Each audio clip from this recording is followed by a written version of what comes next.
Hello students and welcome back to our channel Siraj Shaikh degree study. आज हम start करने जा रहे हैं एसवाई बीकॉम और एसवाई बैफ का सेमेस्टर 4। एसवाई बीकॉम को सेमेस्टर 3 के अंदर आने वाला है और एसवाई बैफ को सेमेस्टर 4 में ये जो टॉपिक हम स्टार्ट करने वाले हैं वो आने वाला है। तो स्टार्ट करेंगे आज का क्लास।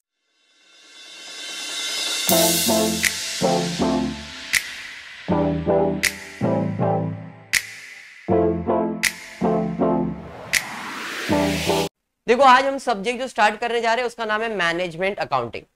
अभी मैनेजमेंट अकाउंटिंग जो है ये 14 को यानी कि आपको सेमेस्टर 3 में है बीकॉम को, और बैफ को यही सेम चीज कब आने वाला है 14 में सेमेस्टर 4 के अंदर आने वाला है।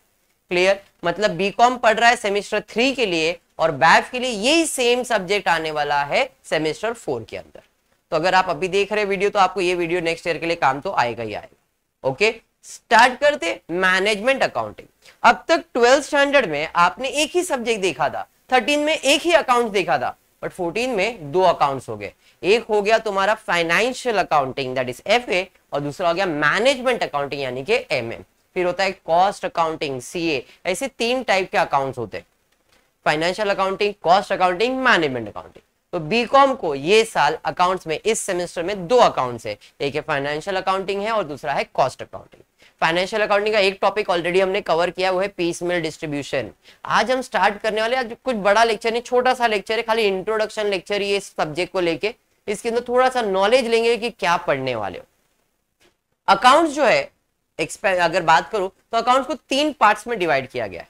एक जो फाइनेंस रिलेटेड यानी कंपनी से रिलेटेड हिसाब किताब होगा, एक जो गुड्स से रिलेटेड हिसाब किताब करेगा, सामान का लेना, सामान का आना, सामान की वजह से फायदा, सामान की वजह से नुकसान, कॉस्ट अकाउंटिंग डिपार्टमेंट। एंड तीसरा है मैनेजमेंट, जहां से बिजनेस अपने को चलाना है, कितना पैसे का रिक्वायरमेंट है, कितना पैसा आएगा, कितना पैसा, इसे मैनेज करने वाला हिसाब किताब को हम लोग कहते हैं मैनेजमेंट अकाउंटिंग।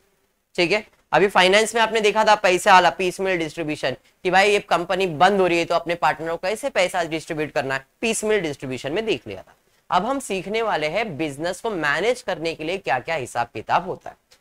12th स्टैंडर्ड में आपने फाइनल अकाउंट किया था तो आपको याद होगा, आपने ट्रेडिंग अकाउंट बनाया था, प्रॉफिट एंड लॉस अकाउंट बनाया था और बैलेंस शीट बनाया था, जो कि T फॉर्मेट में था। Trading account, profit and loss account and balance sheet. इसे हॉरिजॉन्टल कहते हैं या तो आप इसे कह सकते हो T फॉर्मेट। T बराबर है। अब हम जो 13-14 में आ गए तो इसे हम कन्वर्ट करने वाले हैं V फॉर्मेट या तो वर्टिकल फॉर्मेट। कौन से फॉर्मेट में? V यानी कि वर्टिकल फॉर्मेट। ये हॉरिजॉन्टल था, इसे कन्वर्ट करेंगे हम लोग वर्टिकल फॉर्मेट में। क्लियर? Very important format. अगर ये कर लेते हो, फॉर्मेट बाय हार्ट हो जाता है, तो मैनेजमेंट अकाउंटिंग का 90% सिलेबस हो जाएगा, क्योंकि 90% का सिलेबस जो इसका है वो इसी फॉर्मेट पे बेस्ड है। अगर फॉर्मेट बाय हुआ, 4 टॉपिक तो ऐसे देखते देखते हो जाएगा। एक ही फॉर्मेट से 4 टॉपिक होगा। आपको 12th स्टैंडर्ड में एक लेसन था जो कि ऑप्शन में आता था, कंपैरेटिव स्टेटमेंट, जो लास्ट था financial statement, analysis of financial statement, जो आपने किया है, किसी ने किया है, किसी ने नहीं किया, नहीं भी किया, तो यही सब चीज आपको 12th स्टैंडर्ड में था, बट छोटे स्केल पे था। आज हम पूरा कंप्लीट पैकेज पढ़ने वाले, ठीक है, जिसमें हम स्टडी करने वाले हैं format for income statement and format for balance sheet. Income statement का मतलब trading and profit and loss account, and balance sheet तो आपको मालूम है लायबिलिटीज एंड एसेट। तो 2 फॉर्मेट बनेगा, vertical balance sheet and vertical profit and loss। vertical balance sheet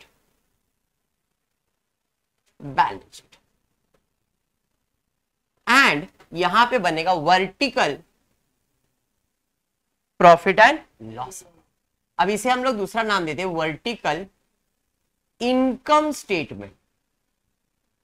क्या नाम दिया? vertical income statement। पहले हम बाय हार्ट कर लेंगे बैलेंस शीट को और फिर बाय हार्ट करेंगे प्रॉफिट एंड लॉस को। आज के लेक्चर में सिर्फ यही पढ़ना है, बाय हार्ट करना है vertical balance sheet, vertical profit and loss. Okay, देखते हैं फिर क्या पढ़ने मिलता है। सबसे पहला बात करता हूं मैं बैलेंस शीट की। तो इसमें 2 साइड होता है, लायबिलिटीज और असेट। लायबिलिटी मतलब पराया धन, असेट मतलब अपना धन, अपना पैसा, बराबर है। तो वर्टिकल फॉर्मेट के अंदर दो पार्ट होगा, लायबिलिटीज असेट। तो इधर लायबिलिटीज असेट नहीं बोलते, इधर बोलते हैं पैसा आने का जरिया और पैसा जाने का जरिया। पैसा आएगा, पैसा जाएगा, पैसा आएगा, पैसा जाएगा। पैसा आएगा, आएगा को कहते हैं हम सोर्सेस ऑफ फंड। क्या कहते हैं? सोर्सेस ऑफ फंड, पैसा आने का जरिया। बिजनेस में पैसा कहां से आता है? आप ही सोचो, बताओ बिजनेस में पैसा कहां से आता है? सर बिजनेसमैन देता है, पहला तो वही देता है नहीं? मतलब बिजनेसमैन का पैसा, मतलब बिजनेसमैन का पैसा, बराबर। दूसरा पैसा कहां से आएगा? सर वो बिजनेस की जैसे उधार लेगा, पराया पैसा, है नहीं? मतलब सोर्सेस ऑफ फंड जो है, पैसा आने का जो जरिया है बिजनेस में, पैसा सिर्फ दो जगह से आएगा। एक तो है खुद का पैसा जिसे कहते हैं ओन फंड, और एक है पराया पैसा जिसे कहते हैं borrowed fund. Sources of fund मतलब पैसा आने का जरिया, तो हम लोग हमारा हेडिंग है ए, सोर्सेज ऑफ फंड, पैसा आने का जरिया।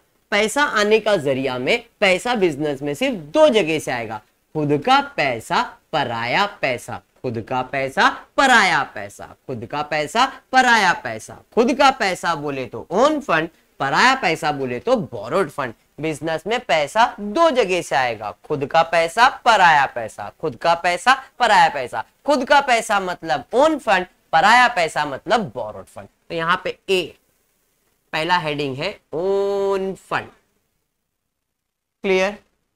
बी बोरोड फंड, ठीक है, ये समझ में आया। खुद का पैसा और पराया पैसा, इसमें कोई डाउट किसी को भी? अब खुद का पैसे में सबसे पहला, क्योंकि बिजनेस है तो पहला रहेगा इक्विटी शेयर कैपिटल अकाउंट, क्योंकि ये सोल ट्रेडर तो है नहीं। अगर सोल ट्रेडर रहेगा तो इतना बड़ा बैलेंस शीट तो बनाएगा नहीं, पार्टनरशिप रहेगा ना, मतलब ये कंपनी ही रहेगा। और कंपनी में जो पैसा कैपिटल का लगता है उसे इक्विटी शेयर कैपिटल कहते हैं, या तो फिर प्रेफरेंस शेयर कैपिटल कहते हैं। तो equity share capital second, preference share capital. समझ में आया क्या? इसको भी अपन चाहिए तो हेडिंग दे सकते हैं। ओन फंड के अंदर I am going to give a heading small A, that is share holder fund, तो भी चलेगा। समझ में आया? ओन फंड में सबसे पहला क्या है? शेयर होल्डर फंड, जिसमें क्या क्या आएगा? आएगा इक्विटी शेयर कैपिटल, दूसरा प्रेफरेंस शेयर कैपिटल। अंडरस्टूड? इसमें कुछ भी डाउट? पक्का समझा?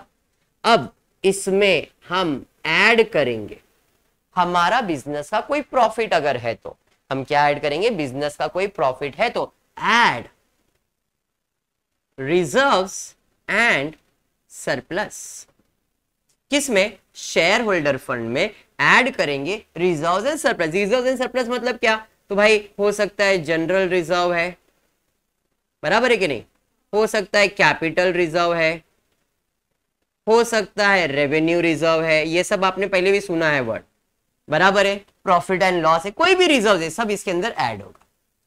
तीसरा चीज है सी, जो अपने को माइनस करना है, जिसे कहते हैं बोगस या तो मिसलेनियस या तो फिर फिक्टिशियस असेट। इसे हम लोग ने नाम दिया मिसलेनियस एक्सपेंसेस। मैंने एक्सप्लेनेशन के लिए लिख के दिया है, बट आपको क्या याद रखना है? Miscellaneous expense.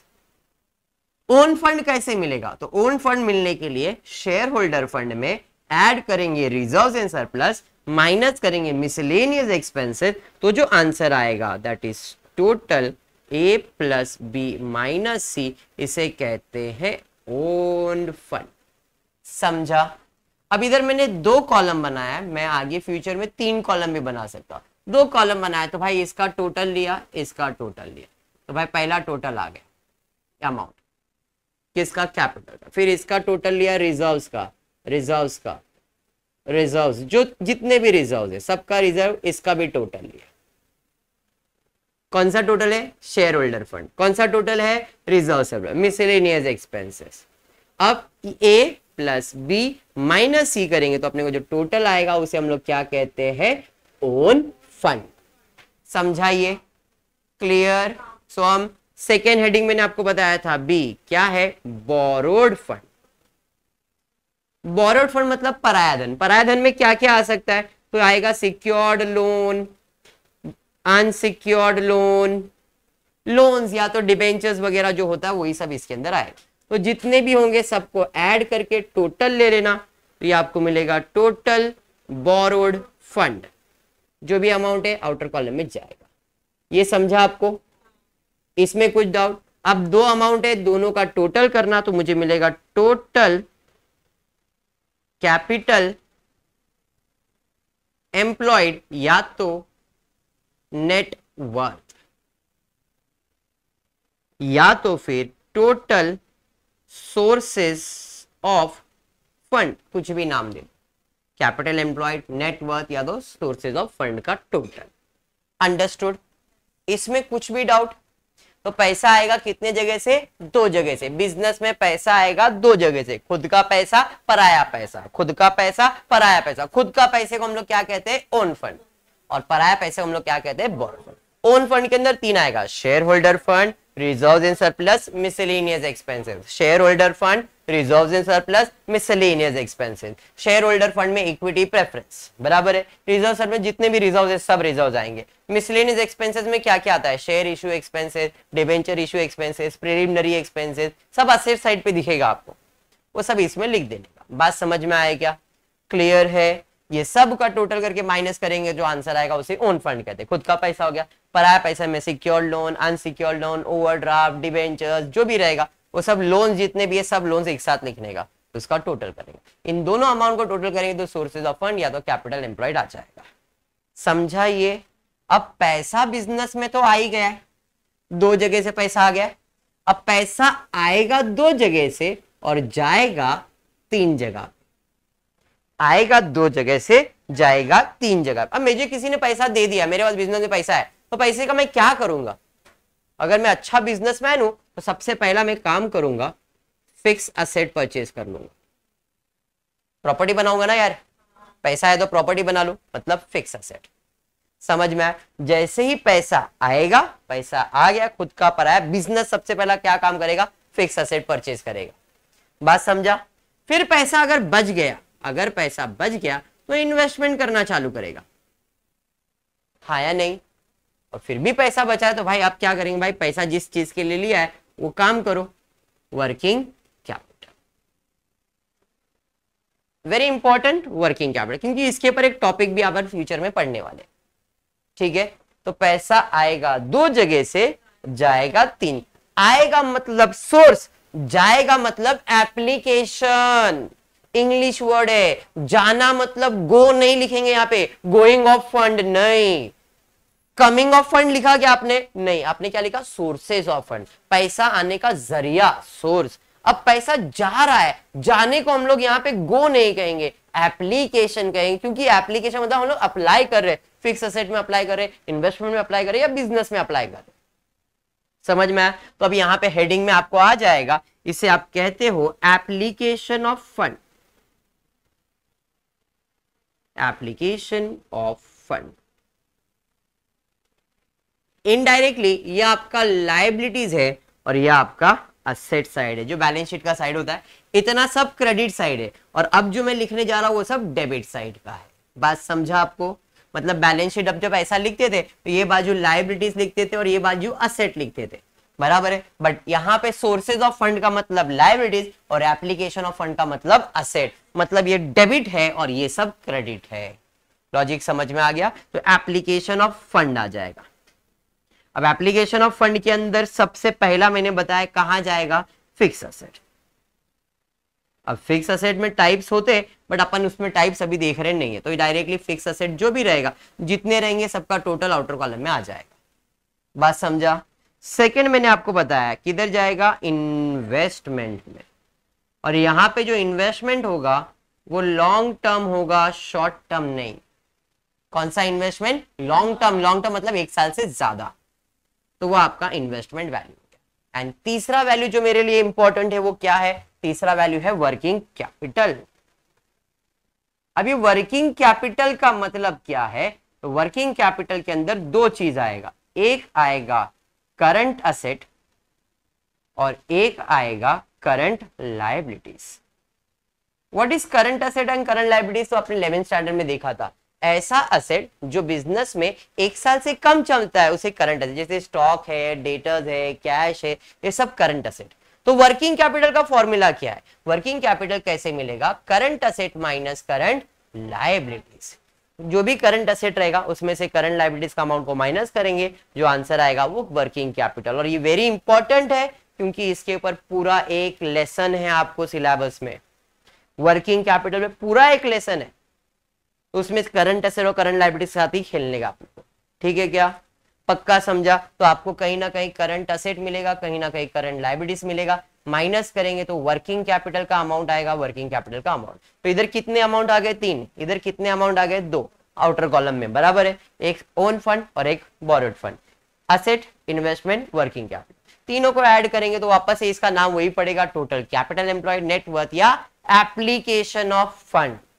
बैलेंस शीट है तो टैली होना चाहिए, मतलब जितना अमाउंट इधर है उतना ही अमाउंट इधर भी होना चाहिए। समझा? समझा आपको? Balance sheet done. तो बैलेंस शीट कैसे याद करेंगे? पैसा आएगा 2 जगह से, जाएगा 3 जगह पे, आएगा 2 जगह पे, जाएगा 3 जगह। आने का जरिया मतलब सोर्सेज ऑफ फंड, जाने का जरिया मतलब एप्लीकेशन ऑफ फंड। खुद का पैसा, पराया पैसा, own fund, borrowed fund. Own fund के अंदर share holder fund, reserve surplus, miscellaneous excess, और बोरोड फंड में सिक्योर्ड, अनसिक्योर्ड, ये वर्ड याद रखना है। नहीं भी याद रखा तो भी आपको समझ में तो आ ही जाए। दोनों अमाउंट का टोटल लेंगे, टोटल कैपिटल एम्प्लॉयड आ जाएगा। एप्लीकेशन में पहला fix asset, investment and then working capital. Done? बात समझा? अब बढ़ेंगे आगे, प्रॉफिट एंड लॉस स्टेटमेंट पे जाएंगे। तो प्रॉफिट एंड लॉस में जाने से पहले सबसे पहला ट्रेडिंग आता है, उसके बाद प्रॉफिट एंड लॉस आता है, हाँ या नहीं? अब ट्रेडिंग में क्या क्या होता है? तो ट्रेडिंग में डेबिट साइड पे 2 ओपनिंग, बाय, क्लोजिंग, याद है? 2 परचेज, बाय, सेल्स, ऐसा कुछ आपने पढ़ा था। फिर जो भी ट्रेडिंग एक्सपेंसेस होता है, मतलब गर्लफ्रेंड एंड फैक्ट्री, आपको याद होगा, गुड्स और फैक्ट्री से रिलेटेड है, गुड्स का एक्सपेंस, फैक्ट्री, ये सब आप इधर लिखते थे। इनकम हुआ तो इधर एक्सपेंस हुआ। फिर जो क्लोज करते थे तो अपने को आंसर आता था टू ग्रॉस प्रॉफिट या तो बाय ग्रॉस लॉस, ऐसा ही आता था। इधर आया तो इधर लिखते थे, इधर आया तो इधर, ऐसे ही करते थे ना आप। चलिए ठीक है, आते हैं इनकम स्टेटमेंट पे। तो इनकम स्टेटमेंट यानी कि प्रॉफिट एंड लॉस का स्टेटमेंट कैसे बनेगा? It will start with sales. Amount start होगा सेल्स से। जो भी तुम्हारा सेल्स का अमाउंट है, जो भी तुम्हारा सेल्स का अमाउंट है वो आपको लिखने का है। सेल्स में माइनस करना है ट्रेडिंग अकाउंट, जिसे कहते हैं COGS। क्या कहते हैं? COGS। COGS मतलब cost of goods sold. COGS का मतलब है cost of goods sold. Cost of goods sold मतलब कितने का गुड्स आपने बेचा है, ये डायरेक्टली नहीं मिलता है, इसके लिए फॉर्मेट है। तो कॉस्ट ऑफ गुड्स सोल्ड के लिए सबसे पहला चाहिए opening stock, second add purchase, तीसरा add direct expense.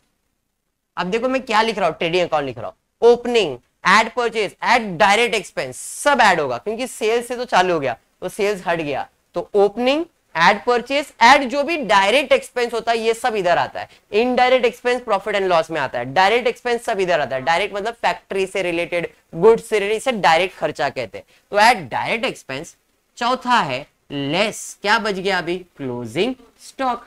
Trading account में क्या बचा? देखो ओपनिंग स्टॉक आ गया, परचेज आ गया, डायरेक्ट एक्सपेंस आ गया, सेल्स तो स्टार्ट हो गया, बचा गया क्लोजिंग स्टॉक ही ना। तो COGS का फॉर्मूला समझ में आया? COGS का फॉर्मूला क्या है? Opening, add purchase, add direct expense, less closing. समझ में आया? क्लियर? तो ये सब अमाउंट आपको यहां पे मिलेगा, ओपनिंग, परचेज, डायरेक्ट, क्लोजिंग, इन सब को ऐड करेंगे तो मुझे मिलेगा टोटल COGS। और ये टोटल COGS जाएगा आउटर कॉलम में, और सेल्स में से माइनस जब हो जाएगा तो आंसर आएगा, उसे कहते हैं ग्रॉस प्रॉफिट या तो लॉस। समझा? तो आपका ट्रेडिंग अकाउंट का काम खत्म। इसमें डाउट है क्या? समझाइए। तीनों समझ में आ रहा है? सेल से स्टार्ट किए, to opening, add purchase, add direct expense, less closing, COGS का फॉर्मूला। ओके अब इधर जीपी से इधर आओगे प्रॉफिट एंड लॉस। तो प्रॉफिट एंड लॉस में जो यहाँ पे डेबिट में होता है वो एक्सपेंस और जो क्रेडिट में होता है वो इनकम होता है, हाँ या नहीं? तो हमेशा देखो एक्सपेंस में 3 टाइप के एक्सपेंस होते हैं जो आपको कभी बताया नहीं जाता था, क्योंकि आपको खाली बोला जाता है एक्सपेंस रिकॉर्ड करो। अब स्टैंडर्ड बढ़ गया है तो एक्सपेंस के बारे में नॉलेज मिलेगा। एक्सपेंसेस को 3 पार्ट्स में डिवाइड किया गया, एक्सपेंसेस को 3 पार्ट्स में डिवाइड किया। तो इसमें माइनस करेंगे लेस ऑपरेटिंग एक्सपेंसेस। क्या माइनस करेंगे? ऑपरेटिंग, बिजनेस करने वाले खर्चा, जिसमें सबसे पहला खर्चा आएगा ऑफिस एंड एडमिनिस्ट्रेशन एक्सपेंसेस। क्या खर्चा है? Operating expense. ऑपरेटिंग एक्सपेंसेस कैसे मिलेगा? उसमें सबसे पहला है ऑफिस एंड एडमिन, जो ऑफिस का रेंट है, ऑफिस का लाइट है, ऑफिस का एक्सपेंस है, वो सब इसमें लिखने का, एडमिन का खर्चा। सेकेंड एक्सपेंसेस है सेलिंग एंड डिस्ट्रीब्यूशन एक्सपेंस। यहां पे जो खर्चा आता है वो डायरेक्ट खर्चा होता है, उसमें सेलिंग खर्चा, डिस्ट्रीब्यूशन का खर्चा नहीं। अभी जैसे पैकिंग का एक्सपेंसेस है, डिलीवरी वैन का एक्सपेंसेस है, सामान यहां से वहां लेके गए वो खर्चा है, वो सब अपन किधर लिखते हैं? Selling expense. आता है ट्रेडिंग अकाउंट में, सॉरी प्रॉफिट एंड लॉस में ही आता है, बट अपन एक्सपेंसेस को अभी डिवाइड कर रहे हैं। ऑफिस का एक्सपेंसेस को ऑफिस के हेडिंग में डालेंगे, सेलिंग के एक्सपेंसेस को सेलिंग में डालेंगे। लिखना यही है, सब एक्सपेंसेस प्रॉफिट एंड लॉस के इधर ही लिखना है, खाली क्या है? हेडिंग के अंदर लिखना है। मतलब पहले मैं कैसे लिखता था? टू, अरे रेंट है, ऑफिस रेंट, तो टू रेंट लिख देता था। फिर भाई पैकेज चार्जेस है, टू पैकिंग चार्जेस लिख देता था। फिर टू हमने डेप्रिसिएशन लिख दिया, ऐसा ही लिखते थे ना। तो अब ये एक्सपेंसेस के अंदर कौन सी टाइप का वो एक्सपेंस है वो पहचानने का और उसके हेडिंग में डालने का। क्या वो ऑफिस एडमिन का है तो ऑफिस एडमिन में जाएगा, सेलिंग का है तो सेलिंग में जाएगा। एंड तीसरा है फाइनेंशियल एक्सपेंसेस। फाइनेंशियल एक्सपेंसेस मतलब ऑपरेटिंग एक्सपेंसेस के अंदर 3 टाइप के खर्चे, office, selling and finance. Office expenses, office and admin expenses, selling and distribution expenses and financial expenses. इसके अंदर आने वाले एक्सपेंसेस है बट हेडिंग इंपॉर्टेंट है। तो आपको क्या मिल गया? जीपी। जीपी में क्या करना है? ऑपरेटिंग एक्सपेंसेस को माइनस करना है, बट ऑपरेटिंग एक्सपेंस डायरेक्ट नहीं मिलता है। इसके 3 टाइप है, office and administration expenses, selling and distribution expenses, financial expenses. तो ये आपको 3 एक्सपेंसेस यहाँ पे मिल जाएंगे। आप चाहिए तो तीनों एक्सपेंसेस को टोटल करके आउटर कॉलम में डाल सकते हो। टोटल ओपी यानी कि ऑपरेटिंग एक्सपेंसेस माइनस में करोगे, इसमें से जीपी में से ये माइनस करोगे तो जो आंसर आता है ओपीबीआईटी कहते हैं इसे, ओपीबीआईटी। सर ये क्या है? OP stands for operating, operating profit before interest and tax. क्या कहते हैं इसे? ऑपरेटिंग प्रॉफिट या तो लॉस, प्रॉफिट हुआ तो प्रॉफिट, लॉस हुआ तो loss. Operating profit before interest and tax. Clear? तो अब इसमें से बिफोर है तो एक चीज पहले निकलेगा वो है इंटरेस्ट, तो इंटरेस्ट माइनस करेंगे, यहां पे आंसर आ गया। इसमें से क्या करेंगे? इंटरेस्ट को निकाल देंगे, और जैसे ही इंटरेस्ट निकलेगा तो ऊपर से भी इंटरेस्ट निकल जाएगा। तो ये क्या बच जाएगा? OPBT, operating profit before tax. आई था, आई निकल गया तो टी बच गया। बात समझा? तो इधर सारे एक्सपेंसेस खत्म हो गए, पर इधर इनकम भी है। बिजनेस में अगर कुछ भी इनकम होता है तो इसे आप mostly NON, non operating income कहते हो। क्या कहते हो? नॉन ऑपरेटिंग इनकम कहते हो, NOI, नॉन ऑपरेटिंग इनकम कहते हो। वो इनकम, फॉर एग्जाम्पल मेरा बिजनेस है इलेक्ट्रिक शॉप का और मैंने कार बेचा और प्रॉफिट जनरेट किया, तो क्या वो बिजनेस का है क्या बिजनेस का? मैंने फर्नीचर बेच के पैसा जमा कर लिया, बिजनेस का है? नहीं, वो क्या है? पर्सनल हो गया, और उसे हम लोग कहते हैं नॉन ऑपरेटिंग इनकम। वैसे लॉस भी होता है, फर्नीचर बेच के लॉस हुआ, बिजनेस हुआ, लॉस ऑन फर्नीचर, गुड्स जल गया, लॉस हो गया, भाई नॉन ऑपरेटिंग एक्सपेंस, क्योंकि ये अचानक में आया हुआ खर्चा है या तो बिजनेस से रिलेटेड नहीं करता है। तो ऐसे एक्सपेंस और इनकम अगर आप इसमें रिकॉर्ड करते हो उसे आप कहते हो नॉन ऑपरेटिंग इनकम या एक्सपेंस। ठीक है? तो ऑपरेटिंग के बाद हम ऐड करेंगे NOI, non operating income, minus करेंगे NOE, नॉन ऑपरेटिंग एक्सपेंसेस। पहले O था, अब N ऐड हो गया है, तो यहां पे मुझे जो भी आंसर आया है ये ऐड, ये माइनस, देखो माइनस वाला चीज हमेशा ब्रैकेट में रहता है। आंसर आएगा N, NPBT, operating profit before tax था। अब इसका नाम पड़ गया net profit before tax. Net profit, क्योंकि अब सारे एक्सपेंसेस इनकम माइनस तो नेट प्रॉफिट मिलता है, इसे नेट प्रॉफिट कहते हैं। और ये नेट प्रॉफिट इधर क्यों नहीं कहा गया, बिकॉज इसके अंदर ये दो चीज बाकी था करने का, इसे ऑपरेटिंग और इसे नेट कहते हैं। अब इसमें माइनस करने का टैक्स, तो अपना आंसर आ जाएगा अपने को, जिसे कहते हैं नेट प्रॉफिट आफ्टर टैक्स। समझा? यही नेट प्रॉफिट आप कहां लेके जाते थे, बैलेंस शीट के अंदर, मतलब रिजर्व्स एंड सरप्लस में ऐड करते हो। क्लियर हुआ? पक्का समझा? इसके अंदर इफ एनी तो इसके अंदर माइनस करते हैं एप्रोप्रिएशन। What is appropriation? जैसे डिविडेंड पे कर दिया कंपनी ने, जनरल रिजर्व में ट्रांसफर कर दिया, तो इसे एप्रोप्रिएशन। सर ये क्या होता है?